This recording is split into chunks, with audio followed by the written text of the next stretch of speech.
بسم اللہ الرحمن الرحیم۔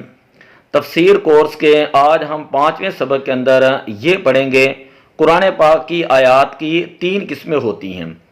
بعض وہ آیات ہوتی ہیں جنہیں آیات بینات کہا جاتا ہے۔ بینات کا معنی ہوتا ہے بالکل واضح، یعنی ایسی آیات کہ جن کو تھوڑے سے غور و فکر کے ساتھ ان کا معنی، مفہوم اور مراد بالکل واضح ہو جاتی ہے اور انسان پڑھ کر ہی اس کے مفہوم کو سمجھ لیتا ہے۔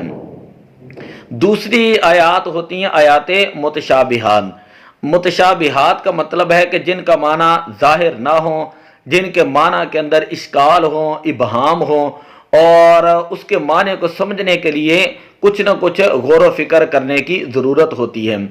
تیسری قسم کی آیات جو ہوتی ہیں انہیں آیات مقطعات کہا جاتا ہے۔ آیات مقطعات کے بارے میں اصول یہ ہوتا ہے کہ ان کو ویسے ہی اللہ اور اس کے رسول کے سپرد کیا جاتا ہے، یعنی ان کا معنی اللہ اور اس کا رسول بہتر جانتے ہیں، یا اللہ اور اس کے رسول کے بتانے سے جن کو بتایا جائے وہ جانتے ہیں۔ جیسے شروع کے اندر آتا ہے الف لام میم، اسی طرح قاف نون صاد، یہ جو کاف ہا یا عین صاد، یہ جو حروف مقطعات ہیں ان کا معنی اللہ اور اس کا رسول ہی بہتر جانتا ہے۔ جو آیات متشابہات ہوتی ہیں ان کو سمجھنے کی ضرورت ہے۔ آیات متشابہات کے اندر ہمیشہ اصول یہ ہوتا ہے کہ ایسا معنی کیا جائے گا جو اسلامی اصولوں کے عین مطابق ہوں اور اللہ تعالیٰ کی شایان شان ہوں اور نبی اکرم صلی اللہ علیہ وسلم کی ذاتیں بابرکات کے شایان شان ہوں۔ جو اللہ کی شایان شان ہوں تو اس کے اندر وہ معنی اور کیا جائے گا تاکہ اس کا مفہوم واضح ہو اور انسان جو ہے کسی قسم کی بے ادبی سے بچ سکیں۔ جیسے آیات ہیں متشابہات، قرآن پاک کے اندر ہے الرحمن علی العرش استوی، کہ وہ رحمت والا ہے، اس نے عرش پر استوا فرمایا، تو استوا کا مطلب ہے جیسا اس کی شان کے لائق ہے۔ دوسری آیت ہے کل شیء ہالک الا وجہہ، ہر چیز فانی ہے سوائے اس کی ذات کے۔ اب اللہ تعالیٰ چہرے سے تو پاک ہیں، اسی طرح ید اللہ فوق ایدیہم، ان کے ہاتھوں پر اللہ کا ہاتھ ہے۔ اب اللہ کے ہاتھ سے مراد ایسی تعویل کی جائے گی جو اللہ کے شایان شان ہوں، کیونکہ اللہ تعالیٰ جسم و جسمانیت سے پاک ہے، مکان اور مکانیت سے پاک ہے، اعضاء سے اللہ تعالیٰ پاک ہیں، تو ید اللہ کا معنی ہوگا اللہ کی رحمت ان کے اوپر ہے۔ اسی طرح ایک آیت ہے والسماوات مطویات بیمینہ، اور اس کی قدرت سے سب آسمان لپیٹ دیے جائیں گے۔ تو بعض آیات ایسی ہوتی ہیں کہ جن کا معنی اور مفہوم سمجھ میں نہیں آتا، لیکن متشابہات آیات ہیں، ان کے بارے میں 2 مسلک ہوتے ہیں۔ پہلا مسلک تو یہ ہے کہ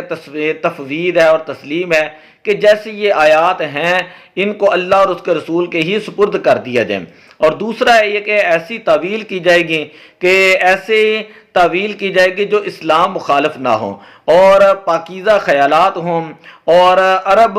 محاورات کے لحاظ کا بھی وہاں پر لحاظ رکھا جائے، اور یہ جو معنی کیا جاتا ہے یہ ایک احتمالی معنی ہی ہوتا ہے، احتمالی معنی ہی ہوتا ہے۔ حقیقی معنی جو ہے متشابہات کا وہ اللہ اور اس کا رسول ہی بہتر جانتا ہے، لیکن ہم معنی ایسا کریں گے کہ جو اللہ کی شایان شان ہوں اور حضور علیہ صلوات والسلام کی بھی شایان شان ہوں، وہ متشابہات کا معنی کریں گے۔ باقی رہ گیا آیات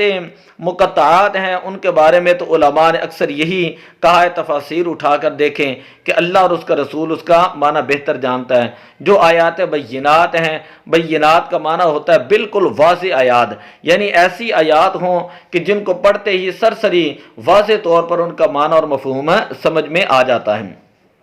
تو یہ تفسیر کورس کرایا جا رہا ہے، یہ اس لیے کرایا جا رہا ہے کہ وہ لوگ جو سکولوں میں ہیں، کالجوں میں ہیں، یونیورسٹی میں ہیں، یونیورسٹیز کے اندر ہیں، اسی طرح اساتذہ ہیں، کارخانوں کے اندر لوگ ہیں، دفتروں کے اندر ہیں، بینکوں کے اندر ہیں، اور وہ باقاعدہ طور پر کہیں پر جا کر جو ہے وہ کلاسز نہیں لے سکتے، تو کم از کم وہ چند منٹ نکال لیں، 5 سے 7 منٹ کے لیے ہر روز کا یہ سبق سن لیں کہ جو قرآن پاک کے مطابق ہوتا ہے، قرآن پاک اصولوں کے مطابق ہوتا ہے،